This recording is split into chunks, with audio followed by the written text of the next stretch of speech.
Dans une petite ville d'Espagne, Vicente entre dans l'épicerie et vole un tas de bouteilles en se cachant à l'intérieur de sa veste, tandis qu'à l'extérieur son fils Yann utilise son pouvoir spécial pour faire des illusions. Ce qui a amené le commis à ne pas remarquer le vol. Vicente part après avoir fait un petit achat et Yann entretient l'illusion pendant que son père cherche leur camion. Cependant, un groupe de jolies filles passe et traite Yann de monstre, le distrayant et lui faisant abandonner l'illusion. Dans le magasin, la vendeuse découvre les bouteilles manquantes et attrape son marteau pour s'en prendre à Vicent, alors Yann la surprend à nouveau dans une illusion en faisant semblant d'avoir une arme à la main. Cependant, cela n'empêche pas le commis de s'arrêter et Yann panique, l'amenant à tirer accidentellement sur la dame. Alors que la femme tombe, un éclair de ses souvenirs traverse les yeux d'Yann et les sirènes de la police peuvent être entendues à proximité. Vicente entraîne Yann dans le camion et lorsque le flic vérifie la dame, la blessure a disparu. Alors que Vicente accélère le camion sur la route, les flics les poursuivent, alors Yann tourne le rétroviseur pour utiliser son pouvoir et le refléter sur les voitures de police, leur faisant croire qu'ils prennent une route différente alors que Vicente le gronde pour cela. Lorsqu'ils roulent trop loin, l'illusion se brise et les flics les rattrapent à nouveau et reprennent la course-poursuite. Yann se dispute avec son père, ne comprenant pas pourquoi il devrait faire profil bas alors qu'il pourrait être riche avec juste un simple astuce. Vicent refuse de céder, affirmant que cela attirerait leur attention, mais ne répond pas à Yann lorsqu'il demande qui est eux. Au moment où ils arrivent à la plage, Yann libère une illusion plus grande qui fait croire aux flics qu'ils sont dans une tempête de grêle. Le flic voit la grêle endommager sa voiture et le vent fort la fait soudainement basculer, l'entraînant jusqu'à une station-service. Là, l'officier voit enfin que tout va bien. Tout cet incident est filmé par les caméras de sécurité et atteint bientôt le mystérieux docteur Adriana. Le lendemain matin, le duo se retrouve sur le navire abandonné où ils vivent secrètement. Yann rêve de sa mère décédée qui lui chante quand il est bébé, et quand elle crie soudainement, Yann se réveille perturbé. Vicente prépare un petit déjeuner d'anniversaire spécial pour Yann et lui montre une photo de sa mère, prise le jour où il a découvert ses pouvoirs. Ensuite, Yann veut aller à la salle de jeu pour pouvoir fêter un anniversaire d'adolescent normal, mais Vicente l'interdit. Furieux, Yann se rend dans sa chambre pour exprimer sa colère contre le mannequin d'entraînement, mais après de nombreux coups, il s'échappe par la fenêtre. En ville, le flic raconte au barman la grêle qu'il a vue et cela est entendu par le percepteur, qui utilise son pouvoir pour renverser le flic. Plus tard dans la soirée, une équipe spéciale encercle le navire. Et entre pendant que Vicente est distrait par la télévision. Adriana se révèle, disant qu'elle est venue avec l'agence et traiter Vicente comme un vieil ami. Elle veut en savoir plus sur Yann et il frappe Vicente pour le faire parler, mais à ce moment-là, ils reçoivent un message d'autres agents indiquant l'emplacement d'Yann. Pendant ce temps, Yann est à l'arcade et le percepteur arrive à sa recherche, tout comme deux agents. Le percévé pousse l'un d'eux derrière un rideau et le bête facilement avant d'utiliser sa radio avec une fausse voix pour dire à Adriana qu'il y a un percévé dans les environs. Adriana dit immédiatement à tous ses agents que c'est leur nouvelle priorité. Ensuite, le percévé continue de chercher Yann, qui se cache derrière une table. L'autre agent de l'agence ouvre le feu sur lui mais le percepteur s'éloigne et apparaît derrière l'agent, révélant qu'il s'agit d'une illusion. L'agent s'en prend au faux percévé tandis que le vrai lève la main pour tenter de tromper Yann, mais soudain un agent de l'agence lui met un casque pour bloquer ses pouvoirs. Le percepteur repousse l'homme et commence à le combattre dans une pièce sombre, puis il jette l'agent à travers un mur et se retrouve entouré de toute une équipe, mais il continue de les combattre sans transpirer tout en ignorant les joueurs VR qui les entourent. Une fois tous les agents à terre, le percévé enlève le casque et part à la recherche de Yann. Pendant ce temps, Yann est approché par Esther et un autre agent, qui emmène Yann dehors. Adriana l'attend dans une camionnette et dit qu'il y a d'autres gens comme lui avant de lui montrer qu'ils ont kidnappé Vicente, alors Yann arrive. Cependant, lorsqu'il entre dans la camionnette, il l'attache immédiatement et lui met un casque avant de prélever un échantillon de sang. Au moment où le percévé sort, la camionnette a disparu, alors il descend dans la rue et crée l'illusion d'une poussette pour faire arrêter soudainement un camion et provoquer un accident. Le chauffeur de la camionnette envisage de s'arrêter, mais Adriana lui dit de continuer, révélant que le camion était aussi une illusion. Quelques instants plus tard, Yann se réveille dans les locaux de l'agence et Adriana lui raconte leur histoire. L'agence est une organisation en guerre contre The Conscience, un groupe formé par des personnes ayant les mêmes capacités qu'Yann. Ils contrôlent les gens au pouvoir depuis des années, c'est pourquoi peu importe le parti politique qui gagne, le pays reste le même. L'agence veut les arrêter et retrouver une véritable démocratie. Adriana explique que le percepteur voudra qu'Yann le rejoigne ou il le tuera, alors elle demande au garçon de travailler avec elle à la place. Elle veut aussi que la formule soit dans le sang de Yann car elle pourrait bloquer les pouvoirs de l'ennemi. Ensuite, Adriana se demande ce que Yann peut projeter et mentionne diverses choses comme les gens, mais Yann explique qu'il a essayé et que créer l'illusion d'une personne est impossible, ce qu'Adriana nie. Elle fait passer à Yann un test qu'il juge trop dur, elle lui explique donc que ses pouvoirs sont contrôlés par des émotions fortes. En montrant à Yann une photo de sa mère et en évoquant sa triste enfance, Yann parvient à créer l'illusion souhaitée par Adriana, ils sont sur une immense plage et une mouche agaçante vole autour d'elle. Ensuite, Adriana lui demande de la ramener à la réalité mais de garder la mouche en boucle, nom qu'on donne aux illusions permanentes. Cependant, Yann met fin à l'illusion et demande à voir son père. Adriana emmène Yann voir Vicente, qui lui dit de faire attention car l'agence va juste expérimenter sur lui, mais Adriana explique qu'Yann peut fouiller dans les souvenirs de son père pour découvrir la vérité, qui est son deuxième pouvoir. Yann entre dans l'esprit de son père et voit un jeune Vicente travailler pour l'agence. Lorsque tout le monde a été distrait par une alarme soudaine, il en a profité pour kidnapper le bébé Yann. Adriana l'a trouvé et a essayé de l'arrêter, mais Vicente a repoussé les gardes et s'est enfui. De retour dans le présent, Vicente s'évanouit alors qu'Yann le lâche et devient bouleversé de réaliser que Vicente n'est pas son vrai père. Adriana le confirme mais révèle également que sa mère pourrait être encore en vie. Ensuite, Adriana montre les résultats du test sanguin à l'Américain, qui veut savoir comment Yann a obtenu ses pouvoirs. Adriana explique qu'il les a obtenus de ses parents, ce qu'il pensait impossible car les percévés étaient censés être stériles. Yann est la première personne à être né comme tel. L'Américain ordonne à Adriana d'obtenir la formule et de se débarrasser d'Yann, mais elle refuse, soulignant que Yann a le potentiel d'éveiller la troisième puissance et d'être leur seule défense contre le mulet. Pourtant, l'Américain considère la mule comme un mythe. Quelque temps plus tard, un médecin vérifie les résultats des tests d'Yann et sourit lorsqu'il découvre que son facteur neuronal est de 204%. Pendant ce temps, Esther s'approche d'Yann dans sa chambre et lui dit qu'il n'est qu'un rat de laboratoire, alors elle lui propose de s'échapper. Ils descendent les escaliers pour se retrouver soudainement entourés de gardes, mais Esther les combat tous avec une matraque, un tasé et une habileté incroyable. En quelques minutes seulement, tous les agents sont inconscients et le duo tente de partir. Cependant, Yann dit qu'il devrait aussi amener Vicente car ses souvenirs ont les réponses qu'il cherche. Pendant que le duo emmène Vicente et cherche une voiture à l'extérieur, Adriana remarque enfin la fuite et sonne l'alarme. Les agents courent dehors pour ouvrir le feu mais Yann conduit aussi vite que possible tout en se disputant avec Vicente sur ses mensonges. À l'intérieur du laboratoire, le médecin d'avant vole soudainement une arme à feu et tire sur tout le monde dans la pièce avant de vérifier les caméras de sécurité tout en révélant qu'il est le percepteur. En sortant, Yann utilise ses pouvoirs pour obliger les gardes à tirer dans une direction différente. Lorsqu'ils atteignent la route de montagne, la conduite folle d'Yann fait sortir la voiture de la route et s'écraser. Quelques secondes plus tard, le percepteur s'arrête et Yann utilise ses pouvoirs pour lui faire croire qu'il n'y a rien là-bas, mais le percepteur sourit avant de partir. Ensuite, le trio parvient à trouver un motel où se cacher. Le lendemain matin, Yann et Esther passent du temps ensemble sur le toit avant de retourner dans la chambre, où ils découvrent que Vicente s'est évanoui après avoir bu. Yann veut toujours ses réponses, alors il entre à nouveau dans l'esprit de son père. En souvenir, Yann voit Adriana tenir un dossier ayant appartenu au patient Kominski, qui serait bientôt transféré en Pologne. Puis elle a vérifié la camionnette à l'extérieur et a dit au chauffeur que la formule serait injectée ce soir. Yann essaie de regarder autour de lui et voit que derrière le conducteur il manque 3 doigts à une personne masquée, un tel choc fait perdre la connexion à Yann. Quelques instants plus tard, Yann se rend à la banque et donne à l'employé un morceau de papier au hasard tout en utilisant une illusion pour qu'elle pense que c'est un chèque qu'il veut encaisser.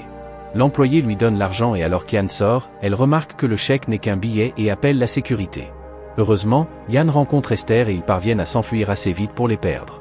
De retour au motel, Esther s'amuse à faire voler l'argent dans toute la pièce avant de prendre sa douche, mais Yann s'inquiète car Vicente n'est pas là. À ce moment-là, il entend quelqu'un se garer dehors, alors il dit à Esther de rester cachée et prépare ensuite une illusion.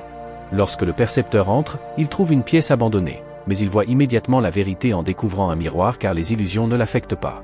Yann et le percepteur commencent immédiatement à se battre tandis que les illusions continuent de changer, et Yann essaie d'utiliser le tasé d'Esther et même une chaise en vain.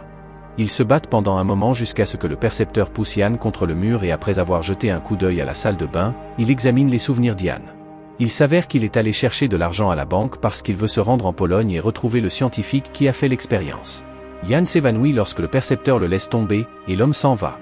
Quelques instants plus tard, Yann rêve à nouveau de sa mère jusqu'à ce qu'il soit réveillé par Vicente, qui le gronde parce que le braquage de banque est désormais une grande histoire dans la ville. Yann dit que c'est la faute de Vicente s'il lui a menti et continue de l'appeler par son nom au lieu de « papa ». Une dispute s'ensuit et Vicente dit à Yann qu'il a 2 options, soit il peut continuer sur cette voie qui ne lui apportera que de la douleur, soit il peut partir avec Vicente. Yann choisit de partir en Pologne sans lui. Pendant ce temps, Adriana et l'Américain suivent les numéros de série sur l'argent volé par Yann et découvrent qu'il a acheté des billets de train. Quelque temps plus tard, Yann et Esther arrivent en Pologne et partent immédiatement à la recherche du laboratoire. Des agents les attendent à proximité, mais le percévé les tue tous en quelques coups. Lorsque le duo trouve le laboratoire, c'est un vieux bâtiment abandonné, et Yann voit rapidement la pièce de ses rêves. Cependant, il jure qu'il devrait être plus grand, alors il commence à taper sur les murs jusqu'à ce qu'il entende un son creux. Yann brise immédiatement le mur et trouve une pièce cachée remplie d'armoires et de documents. Il y a un cahier avec le titre « Project Warren » et à l'intérieur il y a une photo de sa mère qui lui fait penser à nouveau à leur temps passé ensemble. Esther lit le dos de la photo et ils apprennent que le scientifique derrière les expériences est le grand-père de Yann, qui a utilisé sa propre fille pour cela. Pendant ce temps, Vicente retourne à son navire et reçoit soudainement la visite d'Adriana, qui dit à Vicente qu'il devrait arrêter de boire et devenir un vrai père. De retour vers Yann, il découvre soudain qu'Esther a amené le percepteur à l'intérieur, disant qu'elle aide Yann à obtenir les réponses qu'il voulait. Yann refuse d'écouter et sort une arme à feu, mais le percepteur sait que c'est une illusion et le traverse. Alors que le percepteur regarde autour de lui, il continue de trouver des copies de Yann, et bientôt il en est entouré par un groupe. Il sait que ce ne sont que des illusions et regarde Esther, qui montre où se trouve le vrai Yann. Le persévé coince le vrai Yann avec sa propre arme et annonce une nouvelle choquante, il est le vrai père de Yann. Pendant la guerre froide, un scientifique a créé une formule qu'il a injectée à un groupe de volontaires, dont sa fille est le percepteur. Cela leur a donné des pouvoirs spéciaux et ils sont devenus des espions capables de tourmento. Cependant, une fois la guerre terminée, le gouvernement ne savait pas quoi faire d'eux et avait peur que ces espions travaillent pour l'ennemi. Il a donc décidé de les tuer tous un par un. Il commençait à perdre espoir quand soudain la mule est arrivée. Le mulet est le dernier et le plus puissant des percepteurs, et lorsqu'ils ont essayé de le tuer également, il a révélé qu'il pouvait utiliser le troisième pouvoir, le contrôle mental. Ce pouvoir lui permettait de faire en sorte que les ennemis s'entretuent ou même s'auto-suppriment. Par la suite, De Mul a rassemblé les survivants et a formé une conscience, grâce à laquelle chacun a appris à cacher ses pouvoirs et à vivre une vie normale. Il l'appelait le mulet, parce qu'il était stérile, en fait, tous les percepteurs sont censés l'être. La mère Diane et le percepteur n'avaient pas utilisé de protection à cause de cela et un jour, elle est simplement tombée enceinte, ce qui a été considéré comme un miracle. Yann est le seul percepteur né naturellement. À ce moment-là, des agents commencent à entrer dans le bâtiment et sont entendus par le percepteur, qui dit à Esther d'emmener le garçon chez lui à Madrid. Pendant que le duo monte les escaliers, le persévé combat les agents. Tout d'abord, il leur tire dessus sans hésitation et en tue un bon nombre, mais il continue d'arriver alors le percepteur commence à utiliser des illusions d'araignées pour les distraire et leur tirer dessus plus rapidement. Malheureusement, deux hommes le surprennent encore par derrière et le capturent avec le casque. Pendant ce temps, le duo rencontre également des agents, mais Esther les bête facilement en quelques secondes, utilisant même leurs propres armes pour les tuer. Ensuite, elle et Yann courent vers le toit, où Esther montre ses compétences en faisant un saut super cool et en atterrissant parfaitement. Yann hésite, mais à ce moment-là, d'autres agents apparaissent, alors il glisse dans un tunnel et s'enfuit avec Esther. Quelque temps plus tard, le persévé est conservé au laboratoire de l'agence. Après avoir envoyé un robot prélever un échantillon de son sang, ils activent la machine pour étudier son corps, ce qui lui fait beaucoup souffrir. L'Américain ordonne à Adriana de s'arrêter car cela le tuerait et ils ont besoin de lui, mais Adriana l'ignore. Cependant, le percepteur tremble et gémit tellement de douleur qu'Adriana n'a d'autre choix que d'arrêter l'expérience. Quelques minutes plus tard, un scientifique apporte à Adriana une mauvaise nouvelle. La formule est tellement diluée dans le corps du percepteur qu'il ne peut pas la récupérer. Adriana partage la nouvelle avec les Américains, affirmant qu'Yann est leur seul espoir. Lorsque le percepteur se sent mieux, il demande de l'eau et le robot lui apporte un verre. À ce moment-là, le percepteur révèle qu'il possède le troisième pouvoir et, grâce à la caméra du robot, il prend le contrôle de l'esprit du technicien et lui fait activer les armes du robot, tuant tous les scientifiques et agents qui le surveillent. Ensuite, le percepteur fait relâcher le technicien. À Madrid, Esther et Yann arrivent chez le percepteur et la gouvernante le reçoit avec une énorme surprise. La mère de Yann est vivante, mais elle est dans un état catatonique à cause des expériences. Alors qu'Yann se rapproche, le percepteur arrive également et lui dit que sa mère n'est pas complètement partie, qu'une infime partie de son esprit est toujours coincée en elle. Yann entre dans son esprit et quand il se retrouve dans ses souvenirs, son vrai corps commence à trembler. Bientôt, le percepteur les rejoint et montre à Yann les souvenirs de la terrible torture que sa mère a subie à cause de l'agence. Cependant, avant d'être capturée, elle a inséré un souvenir dans l'esprit d'Yann afin qu'il ait accès à la formule représentée par les jouets. Le percepteur veut que la formule crée de nouvelles personnes dotées de pouvoirs, mais lorsqu'il essaie de s'approcher des jouets, il est arrêté par un mur invisible. Yann réalise que sa mère ne veut pas que quiconque le fasse. Obtenez la formule, mais le percepteur continue de frapper le mur invisible, ce qui lui cause de gros dégâts. Cette douleur fait perdre la tête à tout le monde, et de retour à la réalité, Yann chante sa chanson d'enfance pour sa mère avant qu'elle ne meure. À ce moment-là, un groupe d'agents encercle la maison et pénètre par effraction dans la pièce. Yann est dans un état émotionnel terrible après avoir perdu sa mère et réveille enfin le troisième pouvoir, lui permettant de contrôler les agents et de les faire s'assommer en quelques instants. Secondes. Ensuite, Yann part à la recherche d'autres agents et cette fois, il les oblige à se tuer, souriant aux taches de sang tout en ignorant les inquiétudes d'Esther. Les agents prennent peur et sortent pour rejoindre Adriana. Yann les suit et les fait tomber à genoux avec leurs armes prêtes à s'auto-supprimer. Soudain, Vicente arrive pour dire à Yann que le percepteur le manipule et qu'il ne devrait pas être responsable d'un massacre car il le regrettera plus tard. Le percévé jette une arme au sol et dit à Yann de tuer également Vicente, mais Yann veut juste se venger de son agence. Vicente crie au percévé pour s'être fait appeler le père d'Yann alors qu'il ne l'a jamais élevé, et le percévé riposte en tirant sur Vicente. Cela choque Yann et l'oblige à abandonner son contrôle sur le groupe et court pour vérifier Vicente pendant que le percepteur emmène Esther. Avec ses dernières énergies, Vicente demande à Yann d'entrer dans son esprit, sachant qu'il n'y survivra pas.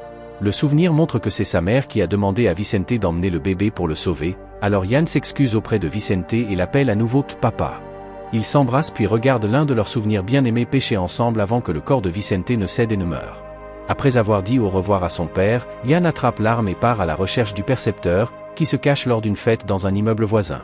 Yann suit la voie d'Esther et utilise ses pouvoirs pour faire tomber les fêtards au sol, révélant le percepteur tenant Esther sous la menace d'une arme. Un combat mental commence entre Yann et le percévé alors qu'il tente de prendre le contrôle de l'arme, mais Yann ne maîtrise pas encore complètement ses pouvoirs et le percepteur reprend le contrôle de sa main. Ensuite, le percepteur commence à contrôler la foule pour les faire attaquer Yann, qui fait de son mieux pour se protéger contre de multiples attaques. Il utilise un plateau comme bouclier mais il continue d'être maîtrisé, mais bientôt cet état désespéré lui permet d'exploiter le troisième pouvoir et commence à combattre l'ennemi plus facilement, en les renversant à l'aide de quelques bouteilles. Le percévé continue d'envoyer des gens, et le dernier est si fort qu'il attrape Yann par le cou et le tue presque. Heureusement, Adriana arrive et tire sur le gars dans la tête. Ensuite, Yann demande au percepteur de ne pas blesser Esther, mais Adriana souligne qu'il n'y a personne d'autre là-bas, ce qui signifie que le percepteur a mis une boucle dans la tête d'Yann. Alors qu'Yann commence à parcourir ses propres souvenirs, il se rend compte qu'il a réellement fait tout ce qu'il a vu Esther faire et le percepteur a mis la boucle dans son esprit lorsqu'il l'a vue pour la première fois dans la salle d'arcade. Yann pleure alors qu'il se sent à nouveau trahi, mais Esther dit que ses sentiments pour lui sont réels. Paniqué, Yann tire sur Esther, mais la balle la traverse et tue le percepteur à la place. Esther court vers Yann et ils partagent un câlin. Quelque temps plus tard, Yann fait en sorte que les corps de sa mère et de Vicente soient enterrés au cimetière. Adriana leur rend également visite et demande à Yann de choisir un camp, affirmant qu'elle a vraiment besoin de la formule, mais Yann refuse de rejoindre la guerre et part avec Esther pour commencer une nouvelle vie. Puis Yann monte dans le camion et lui et Esther s'embrassent enfin. Avant de partir, Yann regarde Adriana, qui parle à l'américain. Cependant, l'homme n'apparaît pas dans le rétroviseur du camion, ce qui signifie qu'elle a aussi une boucle dans la tête.